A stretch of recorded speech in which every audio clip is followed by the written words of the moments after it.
સાવરકુંડલા નજીકના ડેટકડીથી છપરી રસ્તા પર આજે સવારે એક ગંભીર માર્ગ અકસ્માતની ઘટના સામે આવી છે।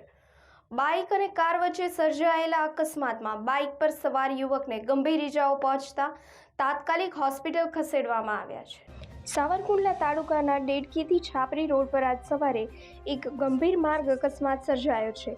ભૂકરવાના રહેવાસી સાજણભાઈ બગડા પોતાના બાઇક નંબર GJ14AE 1558 પર વીજપડી તરફ જઈ રહ્યા હતા, ત્યારે સામે દોડી આવેલી કાર નંબર GJ14AK 2658ના ઝડપી અને બેદરકારી ભર્યા ચાલકે તેમના બાઇકને અડફેટે લીધું। અકસ્માતમાં સાજણભાઈને માથા તેમજ હાથ પગમાં ગંભીર ઇજાઓ પહોંચી હતી। તેમને તાત્કાલિક સારવાર માટે નજીકની હોસ્પિટલ ખસેડવામાં આવ્યા છે।